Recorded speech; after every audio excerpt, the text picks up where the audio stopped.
Tayangan ini hanya berisi khotbah ibadah raya. Segmen-segmen lain dari ibadah tidak termasuk dalam tayangan ini. Di gereja kami memiliki serangkaian ibadah. Ibadah yang pertama yaitu ibadah umum pukul 6 pagi. Ibadah umum yang kedua pada pukul 4 sore. Haleluya. Bapak Ibu, pagi hari ini kita akan melihat dari kitab Nehemia.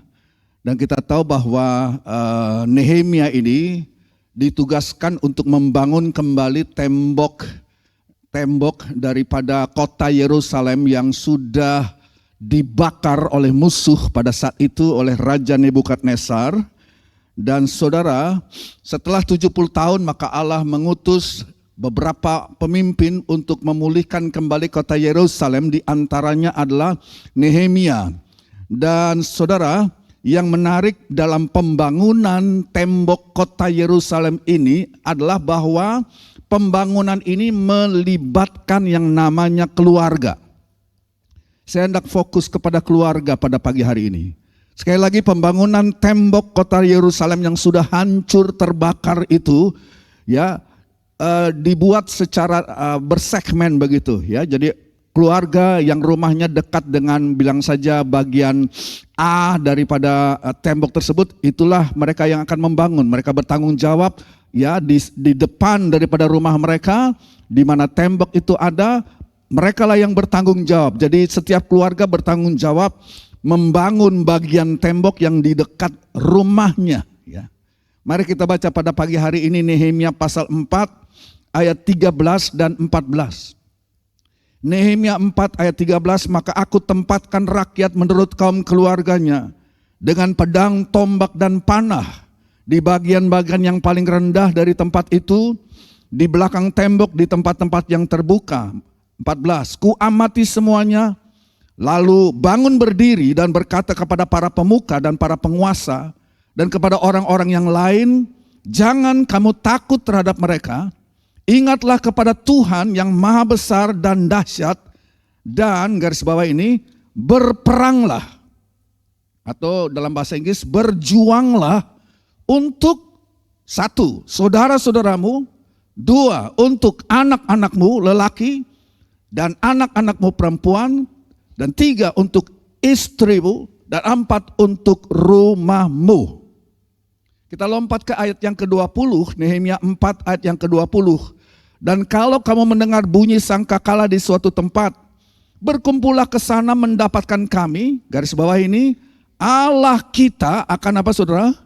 Berperang bagi kita. Jadi apa yang dikatakan oleh Nehemia adalah, ya kalau kita simpulkan seperti ini, jika bangsa Israel, jika bangsa Yehuda, jika engkau mau berjuang, berperang untuk keluargamu, aku Tuhan tidak akan tinggal diam. Aku Tuhan akan berjuang bersama dengan engkau. Aku Tuhan akan berjuang untuk engkau. Itu kata Tuhan melalui Nehemia. Jadi hari ini Bapak Ibu saya akan berbicara dengan tema khotbah, berjuanglah untuk keluargamu. Saya ulangi. Berperanglah, berjuanglah untuk keluargamu. Bapak Ibu, kita mengetahui bahwa serangan terbesar di abad ke-21 ini diarahkan kepada rumah tangga. Sebagai anak-anak Tuhan, kita harus mempertahankan nilai-nilai firman Allah yang kita pegang teguh. Kita harus menyadari bahwa nilai-nilai firman Allah kita pegang teguh dan kita yakini dan kita junjung tinggi, dan itu layak untuk diperjuangkan. Layak untuk dipertahankan saudara. Keluarga, apakah keluarga? Keluarga sesuai dengan firman Allah. Keluarga yang sesuai dengan rancangan Tuhan adalah terdiri daripada pria, wanita. Bukan pria-pria, bukan wanita-wanita. Tapi pria dan wanita atau suami dan istri dan anak-anak. Itu adalah sesuatu yang layak, yang harus diperjuangkan saudara.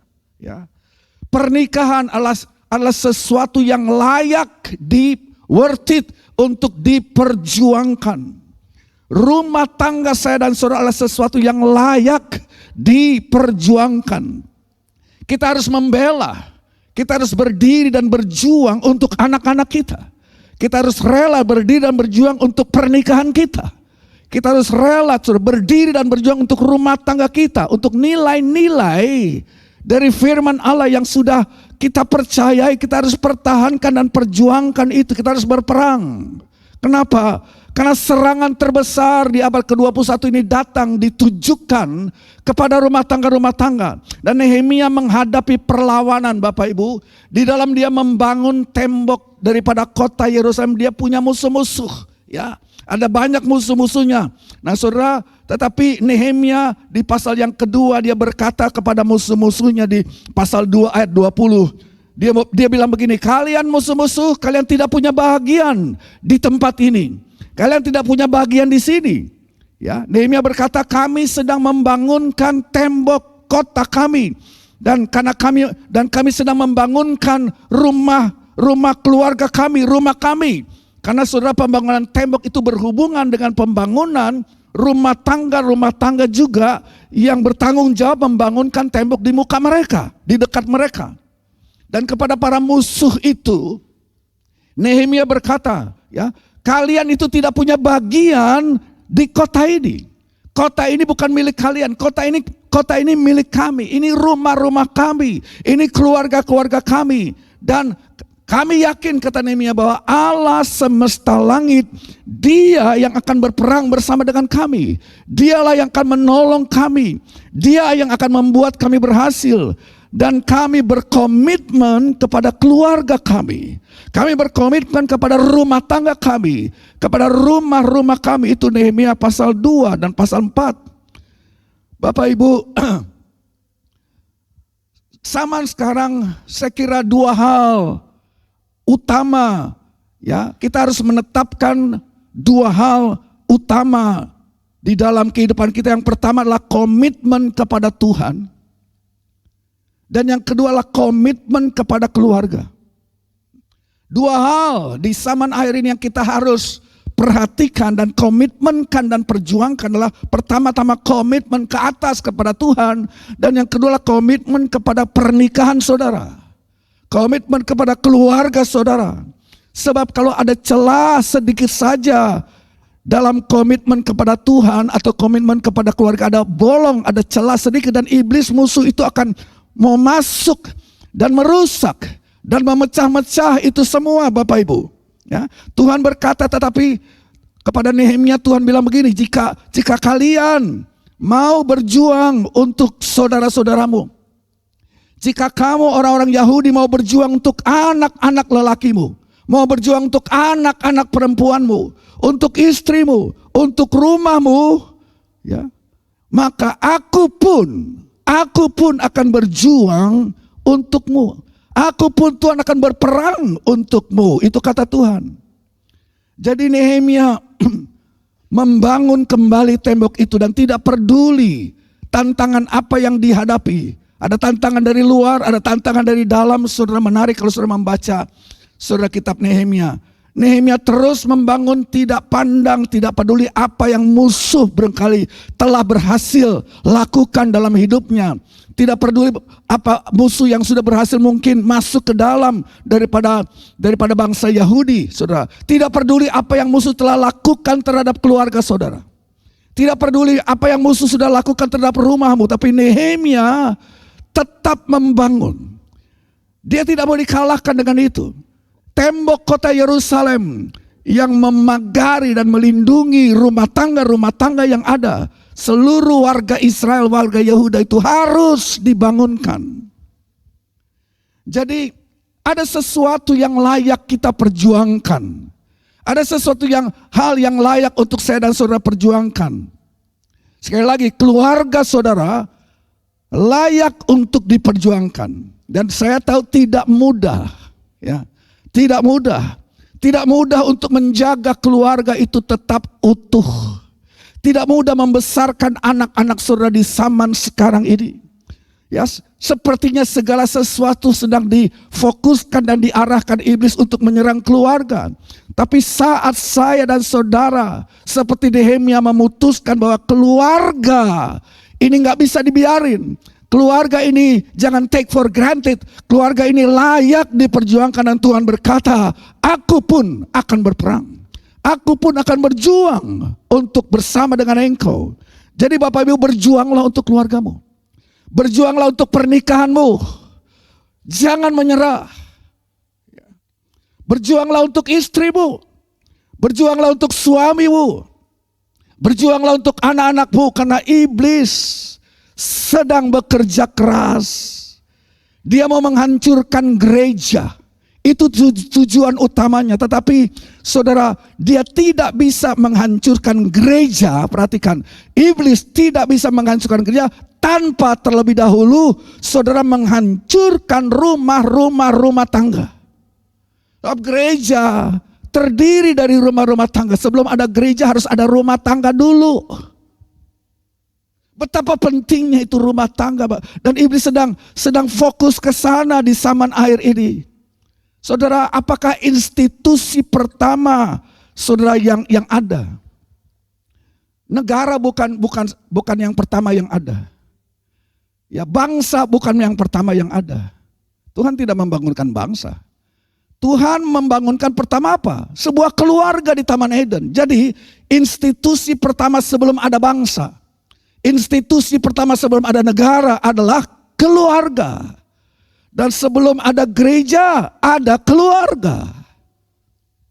Saudara, kalau rumah tangga, keluarga kita adalah prioritas nomor 1 dari iblis. Saudara, sekali lagi, kalau rumah tangga saudara adalah prioritas, saya katakan, adalah kalkulasi iblis nomor 1 untuk dihancurkan, maka rumah tangga juga harus jadi prioritas nomor 1 di dalam hidup kita, dalam hidup saya dan saudara. Nah, saya bersyukur untuk keluarga saya, walaupun tidak sempurna, tapi saya bersyukur untuk istri saya. Saya bersyukur untuk anak saya Kevin. Saya bersyukur untuk keluarga. Saya bersyukur dengan mereka, dan keluarga saya membahagiakan. Senang boleh berada ya bersama-sama dengan keluarga.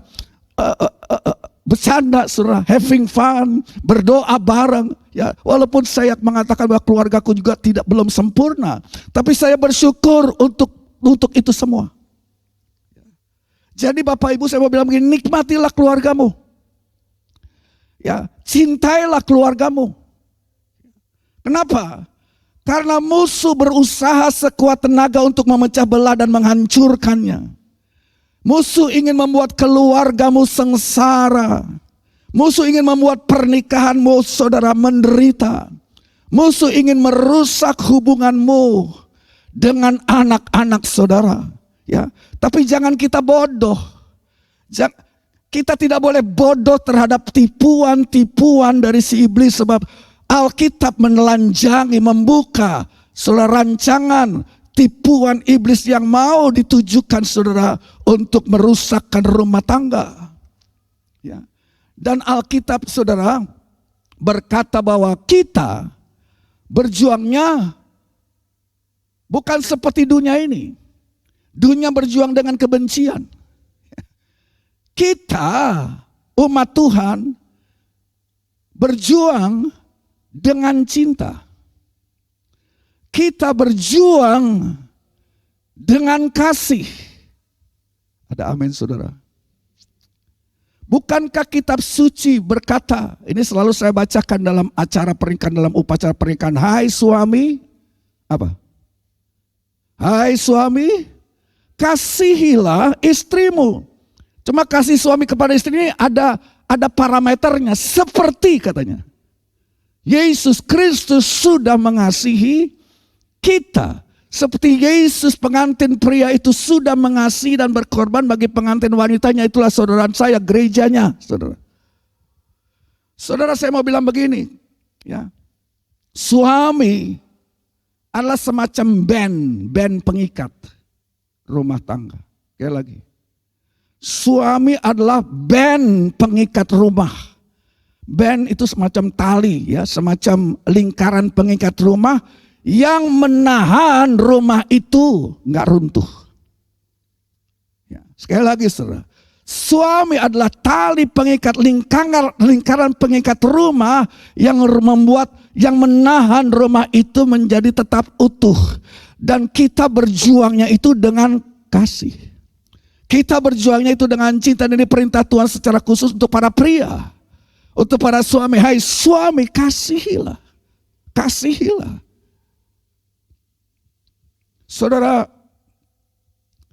nah kalau kita berjuang, Tuhan akan menyertai kita. Tuhan akan menyertai perjuangan saya dan saudara. Dan saya mau katakan ini komitmen yang mahal. Makanya rumah tangga bukan untuk orang yang anak kecil. Yang belum dewasa secara emosional. Keluarga adalah buat orang-orang yang dewasa yang berani membayar komitmen yang tidak murah. Komitmen yang mahal. Ada harga yang harus dibayar. Untuk kita menjaga keluarga tetap utuh, gak gratisan itu saudara. Sekali lagi saudara, ada harga yang mahal yang harus dibayar untuk menjaga keluarga tetap utuh. Ada effort. Kalau saudara mau masuk berumah tangga tapi tidak mau bayar harga, jangan kawin saudara. Jangan menikah. Sebab ada harga yang harus dibayar untuk menjaga keluarga itu tetap utuh. Untuk menjaga pernikahan kita tetap kuat, ada harga yang harus dibayar. Untuk menjaga anak-anak tetap berada di jalan Tuhan, ada harga yang harus dibayar. Ada sebuah kisah nyata, ya, ini terjadi di Amerika. Seorang pria usianya sudah 60 tahunan, dan dia seorang profesor yang sangat dihargai, yang mengajar di sebuah perguruan universitas terkemuka di Amerika. Dan dia bercerita kepada koleganya, kepada rekan-rekannya, kepada dewan pengajar, bahwa istrinya ini mengidap penyakit Alzheimer ya. Alzheimer itu satu kerusakan dalam otak begitu rupa. Dan itu membuat sang istri itu kayak demensia, jadi lupa ya. Dia lupa kepada banyak hal. Dan justru pada saat seperti itulah si bapak ini memutuskan saudara untuk mengundurkan diri. Ini luar biasa. Dia putuskan untuk mengundurkan diri dari kegiatan dia sebagai profesor atau dari dewan universitas. Ya, itu terjadi tepat di masa kejayaan dia. Ya, dia mengundurkan diri tepat di masa kejayaannya, saudara. Nah, para anggota dewan universitas yang terkenal tersebut, saudara, memohon kepadanya, jangan begitu Pak. Ya, Bapak ini penting, Bapak ini orang hebat. Para anggota dewan memohon kepada Bapak itu supaya Bapak tetap bertahan. Bahkan mereka bilang begini, ya apa gunanya sih? Ya, kami tuh gak mengerti kenapa kamu begitu komitmen dengan istrimu. Dia sama kamu aja udah gak kenal. Dia istrimu itu ingat nama kamu aja udah gak bisa, udah lupa dia itu. Ya karena Alzheimer-nya itu, penyakitnya itu saudara. Tapi apa kata Bapak ini? Dengan tajam sang Bapak memandang kepada para dewan, para rekan-rekan koleganya itu. Oh ya, memang istriku tidak tahu siapa aku, tapi aku tahu siapa dia. Oh ya, memang istriku tidak kenal siapa namaku, tapi aku kenal siapa nama istriku. Dan dia butuh saya. Itu komitmen mahal, saudara. Itu komitmen yang mahal. Ya, makanya dikatakan sampai maut memisahkan kita berdua. Pada saat senang, pada saat susah, pada saat kaya, sampai maut memisahkan kita berdua. Komitmennya mahal. Dan orang zaman akhir ini takut untuk diikat dengan komitmen seperti itu. Komitmen jangka panjang. Saudara, Ibrani pasal 11 ayat 7 bagian A. Kita baca Ibrani 11.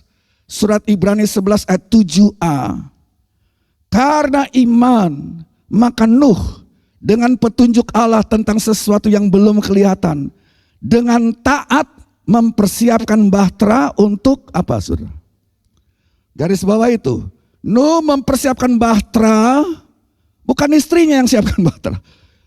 Ya istrinya pasti bantu, saudara. Anak-anaknya juga bantu. Tapi Nuh dikatakan, dia kepala rumah tangga. Nuh mempersiapkan Bahtera untuk menyelamatkan keluarga. Jadi tujuan Nuh membangun Bahtera itu adalah untuk menyelamatkan keluarga, bukan untuk nama pribadi dia. Oh, lihat deh, aku bisa bangun sebuah Bahtera yang luar biasa, yang hebat. Aku bisa menyelamatkan seluruh dunia ini. Bukan, saudara. Nuh membangunkan Bahtera jelas adalah untuk menyelamatkan, tidak lain dan tidak bukan, keluarganya. Lebih jelas lagi mungkin dijelaskan di surat 2 Petrus pasal 2 ayat 5.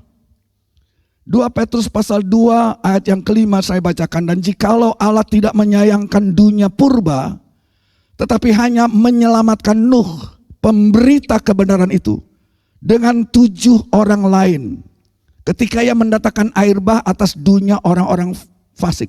Dalam terjemahan bahasa Inggris, saudara, ya 2 Petrus 2 ayat 5 bilang begini, ya Nuh, pemberita kebenaran, the 8th person. Noah, the 8th person. Kita mendapat pengertian di sini, saudara. Nuh disebut sebagai orang yang ke-8, bukan orang yang pertama. Orang yang ke-8, the 8th person dalam terjemahan versi King James kalau nggak salah. Orang yang ke-8 yang masuk ke dalam Bahtera. Apa artinya? Nuh memiliki keluarga. Dia punya 6 orang anak, 3 anak mantunya, 3 anak lakinya, dan istrinya. Ya, itu ber-7. Ya. Tapi Nuh orang ke-8 yang masuk ke dalam Bahtera. Jadi saudara, artinya sebelum pintu Bahtera ditutup, Nuh memastikan, perhatikan ini, sebelum pintu Bahtera ditutup dan sebelum Allah menjatuhkan hukuman dengan banjir besar pada zaman Nuh, Nuh orang ke-8 yang terakhir masuk. Kenapa? Dia harus hitung keluarganya ada apa enggak, masuk semua apa enggak. Nuh orang ke-8 karena saudara, ya, sebelum pintu Bahtera ditutup, Nuh harus pastikan bahwa seluruh keluarganya sudah masuk terlebih dahulu. Halo. Sudah masuk terlebih dahulu. Dia menghitung 1, 2, 3, 4, 5, 6, 7 baru dia masuk. Dan pintu itu ditutup, bukan dia yang tutup, Tuhan yang tutup. Nuh orang ke-8 yang masuk. Mengapa? Simple, saudara. Nuh tidak mau seorang pun daripada keluarganya tertinggal. Nggak mau dia, saudara. Saat penghukuman turun di bumi ini, saat air bah datang, saudara, waktu air bah datang maka kita mengatakan itu Bahtera itu terangkat naik. Tidak ditenggelamkan, tapi terangkat. Itu bicara tentang, saudara, secara nubuatan, secara profetik tentang bahwa gereja Tuhan, rumah Tuhan, rumah anak-anak Tuhan akan terangkat, akan diangkat. Saudara, ini bicara tentang pengangkatan umat Tuhan yang akan terjadi di akhir zaman, saudara. Di mana penghukuman itu mulai terjadi dan Nuh orang ke-8 yang masuk, yang memastikan, dia hitung 1, 2, 3, 4, 5, 6, 7. Dan dia baru masuk dan pintu tertutup dan ada terjadi keangkatan. Sementara hukuman terjadi di muka bumi ini, seluruh budaya manusia pemberontak itu dihabiskan oleh murka Allah. Pastikan anak-anak saudara ada di dalam Bahtera.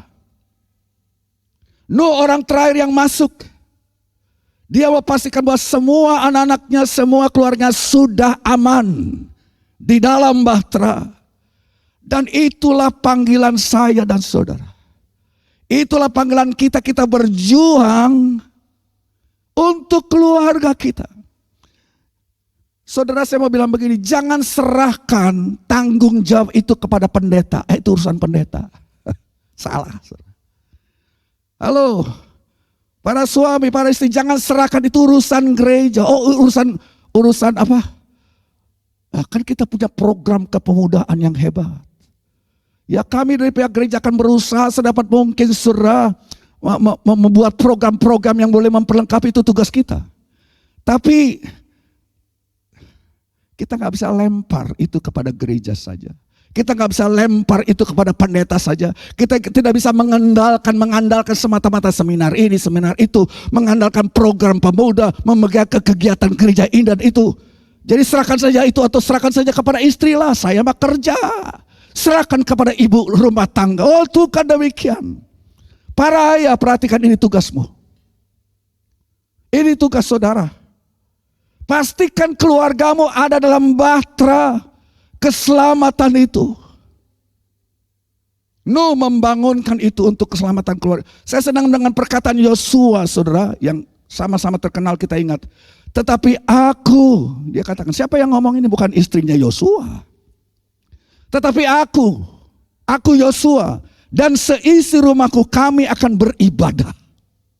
Kami akan beribadah kepada Tuhan. Itu siapa yang tentukan? Ya kepala rumah tangga. Perhatikan Ayub. Saudara pelajari kitab Ayub. Ya, yang lucunya ini apa kebetulan ya. Sebab Ayub. Kitab Ayub itu di bahasa Inggris tulisannya bagaimana saudara? Ayub, kadang-kadang orang sering ngerti nih. Orang yang ngerti bahasa Inggris tapi nggak ngerti Alkitab. Loh, ini kitab apa nih? Ayub tulisannya begini, Job. Job itu kalau bahasa Inggris apa? Pekerjaan. Ya mungkin ini kebetulan saudara. Ya, Job atau dalam terjemahan kita Ayub, bahasa Inggris Job itu artinya pekerjaan. Tapi saya pikir Ayub memang punya pekerjaan. Ayub punya job. Apa jobnya? Pekerjaannya menjadi imam di dalam rumah tangganya.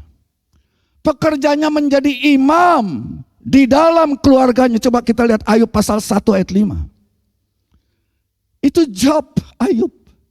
Itu job kepala rumah tangga Ayub.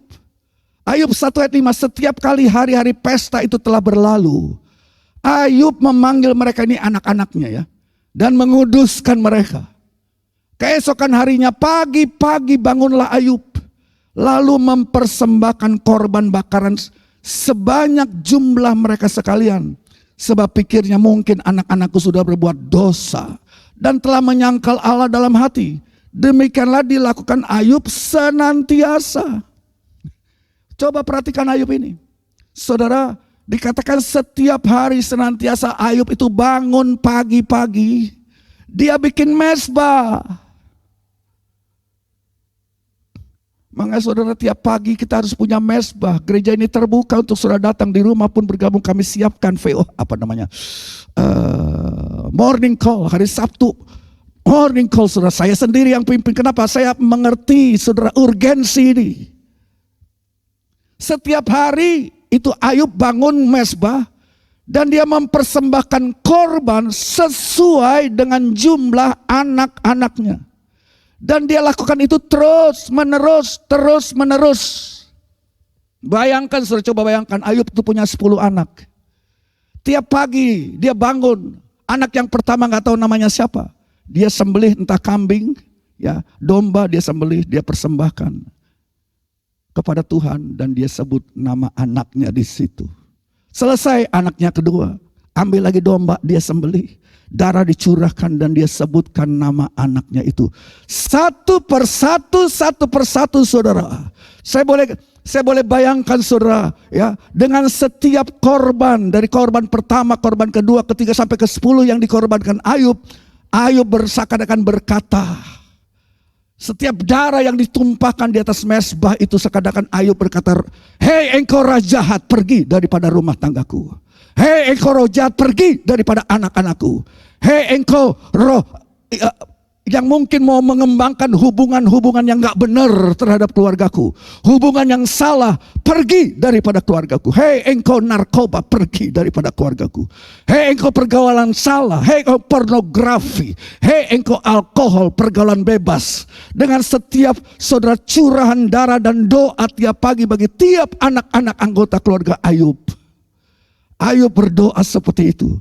Ini namanya berjuang. Ini namanya berjuang untuk keluarga.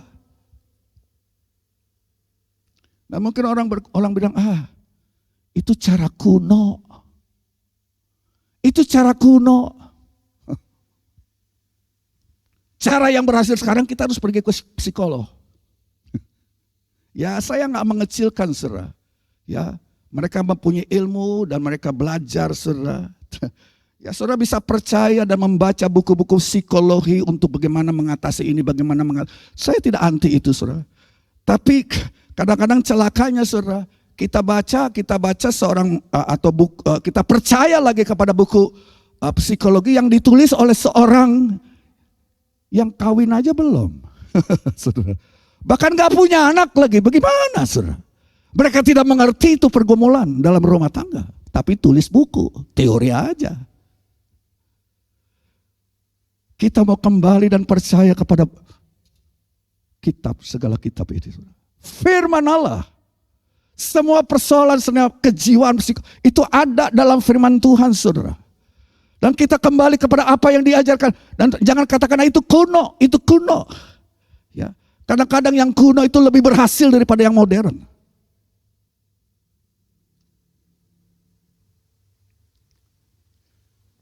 Dan saudara, meskipun anak-anak kita sedang bergumul, meskipun anak-anak kita, saudara, menghadapi masalah, saudara, meskipun anak-anak kita mungkin ada yang menyimpang, tetapi saya tetap percaya kalau ada banyak doa yang dinaikkan buat mereka.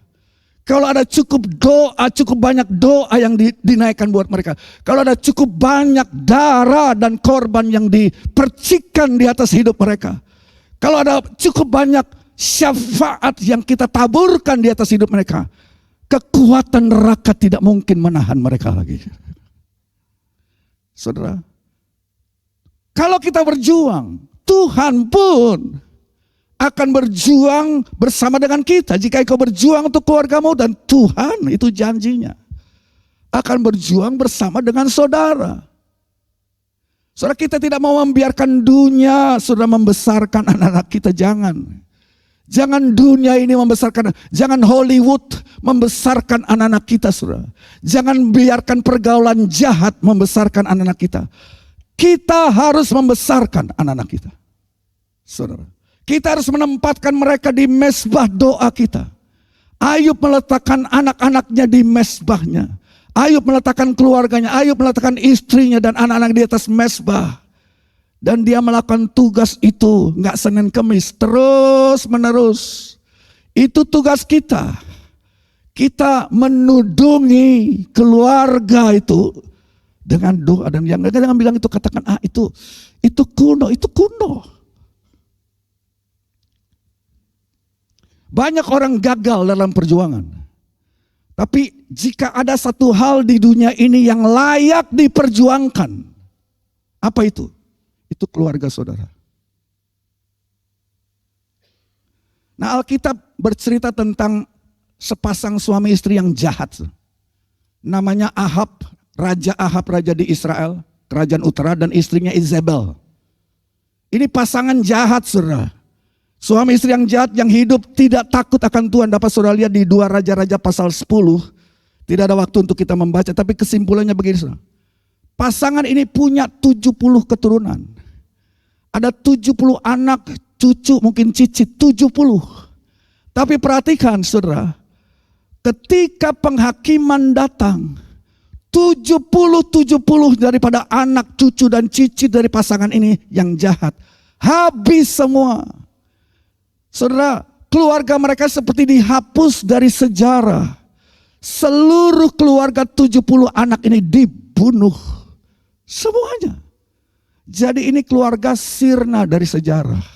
Ya, keluarga mereka dihapus dari catatan sejarah. Wow, ini mengerikan banget, saudara. Ya, tapi ada tapinya. Ada pria lain.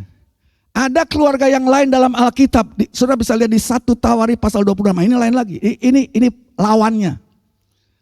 Kalau ada cerita keluarga yang buruk, Ahab dan istrinya Izebel. Ada keluarga yang baik juga, saudara, di 1 Tawari pasal 26. Nah, versi Alkitab tertentu bilang begini, saudara, ini tentang keluarga Obed Edom. Keluarga Obed Edom, bilang sama-sama Obed Edom. Dia juga punya 70 anak dan cucu. Kok bisa sama?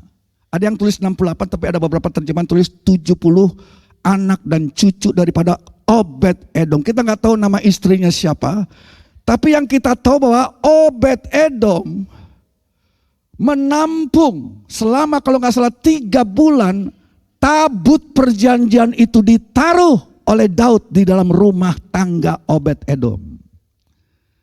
Ya, saudara, tabut perjanjian itu adalah menggambarkan kehadiran Allah, kekudusan Allah, kedahsyatan Allah, nggak boleh ditangani sembarangan. Saudara perhatikan bagaimana tabut ini kan pernah dicuri, dibawa kabur ke Filistin.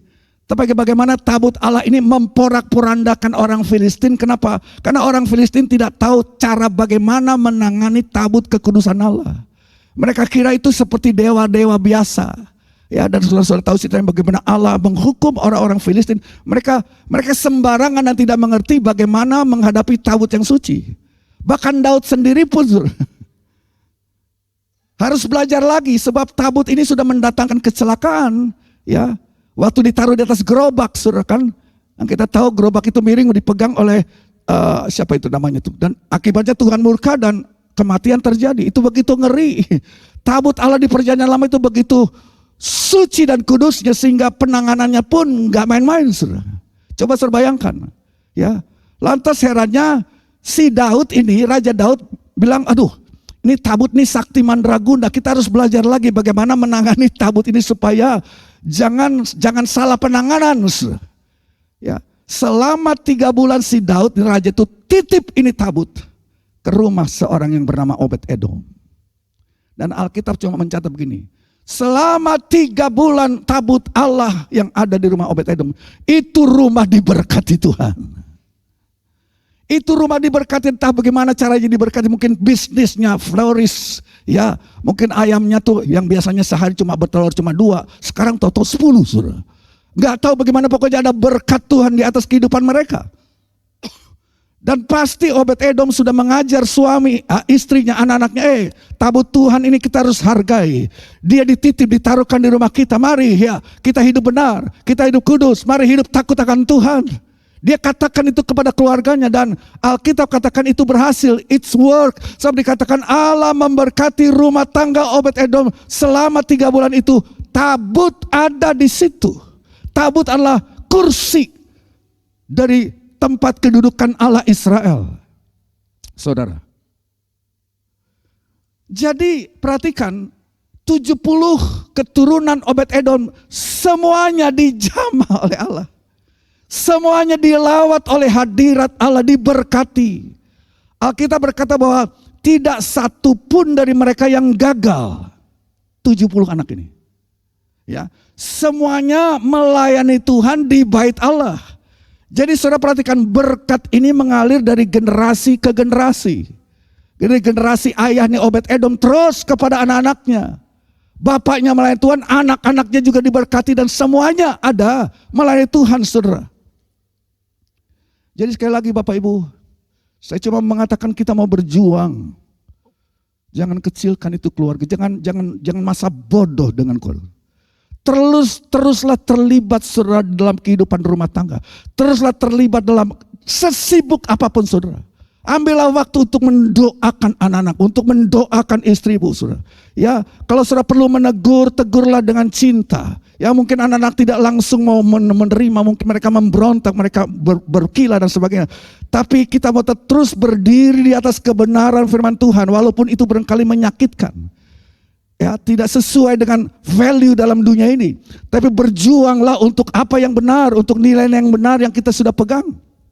Ya, anak-anak mungkin kesal, anak mungkin melawan. Tapi kalau dia sudah besar dan mereka dibesarkan dengan benar, usaha itu tidak sia-sia. Anak kita diberkati Tuhan, saudara. Nah, kita tidak harus menjadi keluarga yang sempurna. Belum ada, nggak ada, saudara.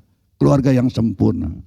Tapi jikalau saudara melakukan tugas kita, bagian saudara, ya, membawa mereka, mengingatkan mereka akan rumah Tuhan. Aku dan keluargaku, kami mau melayani, kami mau beribadah kepada Tuhan.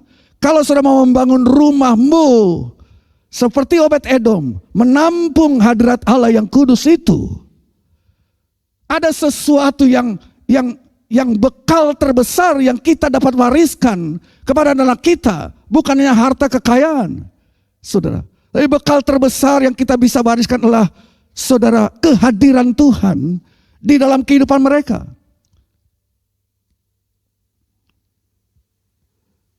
Saudara, tidak ada yang lebih penting perjuangan ini. Ini lebih penting dari nonton bola, Bapak Ibu. Oh, bola seru. Anak-anak butuh lebih penting. Ini lebih penting dari kegiatan-kegiatan lainnya. Saya mau memperingatkan seluruh kita, termasuk saya sendiri. Berhati-hatilah terhadap gangguan-gangguan yang berbahaya. Saudara terjemahkan sendiri. Berhati-hatilah terhadap gangguan berbahaya yang mau menarik saudara dan keluargamu menjauh dari rumah Tuhan. Sekali lagi. Berhati-hatilah terhadap gangguan-gangguan berbahaya dalam tanda kutip yang mau menarik saudara jauh dari rumah Tuhan. Saudara tahu nggak? Waktu Israel mengadakan perjalanan di padang belantara, saudara, posisi tabernakel kemah sembahyang itu ada di tengah-tengah perkemahan Israel. Di utara berkemah siapa? Di selatan berkemah siapa? Berapa ratus ribu. Di sini utara, selatan, timur, barat. Berkemahlah seluruh anak-anak Israel. Tapi di tengah-tengahnya itu kemah sembahyang. Bagaimana kira-kira kalau mereka bosan? Ngapain gua berkemah dekat-dekat dengan rumah Tuhan? Aku pindah keluar. Keluar. Saudara tahu nggak bahwa tudung perlindungan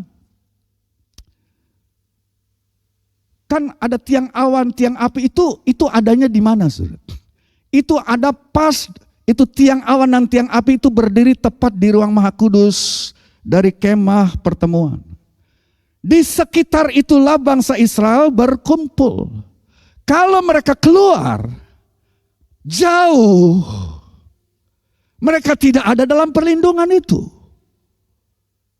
Mereka tersengat panas di siang hari, dan malam hari mereka sudah ada binatang buas yang bisa menyerang mereka. Enggak ada api. Ada tiang api ini menghangatkan keluarga-keluarga Israel selama mereka ada dalam proksi, saudara. Daripada rumah Allah itu di tengah-tengah mereka. Jadi jangan tinggalkan rumah Tuhan. Berkemahlah di sekitar dia. Kemanapun saudara pergi jangan lupa beribadah, saudara. Dan satu lagi, saudara, mana dari surga turunnya, ya di perkemahan Israel yang ada berpusatkan tabernakel. Lah kalau kita keluar nggak dapat mana, saudara, nggak dapat pemeliharaan Tuhan. Mana dari surga turun hanya pada perkemahan orang Israel. Jadi saudara setiap kali saudara bangun dan membawa keluargamu ke gereja, setiap kali saudara membuka Alkitab dan berdoa, mengklaim janji Tuhan, kita sedang berjuang di situ. Berjuang untuk keluarga kita. Filemon, surat Filemon pasal 1 ayat yang kedua, ya pendek saja, Paulus menulis kepada jemaat di rumahmu. Jadi saudara, zaman dahulu gereja belum ada. Gereja itu dibuat di rumah-rumah. Di rumah, belum ada bangunan gereja kayak begini. Kepada jemaat di rumahmu, Epafras rumahnya, saya lupa lupa ya, Filemon. Isi saya ini ngajar Filemon, saya udah lupa. Saudara, pertanyaan saya begini, adakah gereja dalam rumah saudara? Halo? Adakah gereja dalam rumahmu? Kepada jemaat di rumahmu.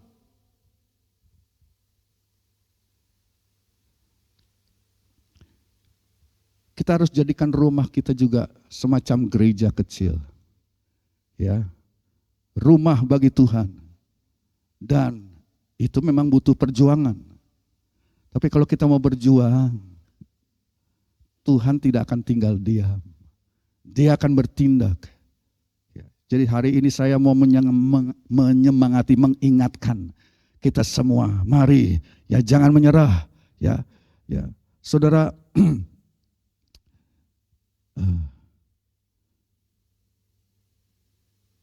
Ada janji agung selalu. Janji agung yang saudara kita sudah bacakan tadi, jika kita berjuang untuk keluarga kita, dan Tuhan akan berjuang bagi saudara. Jadi jangan menyerah. Ya. Jika kita berjuang untuk keluargamu, dan aku akan berjuang untukmu. Itu Nehemia pasal 4. Dan saya tutup dengan ini, saudara. Saya tutup dengan topik ini. Pengaruh kita terhadap anak-anak itu besar. Pengaruh kita orang tua, pengaruh kita sebagai bapak kepada anak-anak itu besar. Ada satu cerita tentang seorang pengacara, ya, pengacara yang sukses. Ya, tapi susahnya dia memiliki masalah dengan alkohol, dia terikat dengan alkohol, saudara. Jadi setiap hari pagi dia pergi ke kantor, selalu mampir pagi-pagi, saudara. Dalam perjalanan ke kantor dia mampir ke bar. Sebelum pergi ke kantornya di kota Chicago, mampir dulu, saudara, pagi-pagi udah nenggak alkohol, udah nenggak bir. Ya. Saudara, di sebuah bar dalam perjalanan ke kantornya. Ya. Dia minum sebentar di situ, kemudian oke.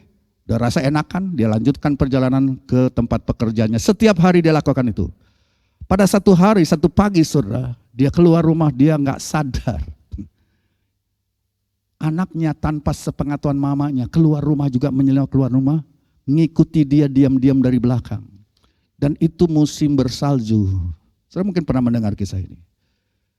Dan si orang tua ini, bapak ini pergi seperti biasa ke rumah bar itu, masuk. Tapi dia kaget, ini siapa, ada kresek-kresek di belakang nih. Dan dia menengok ke belakang. Betapa kagetnya dia melihat anaknya mengikuti dia.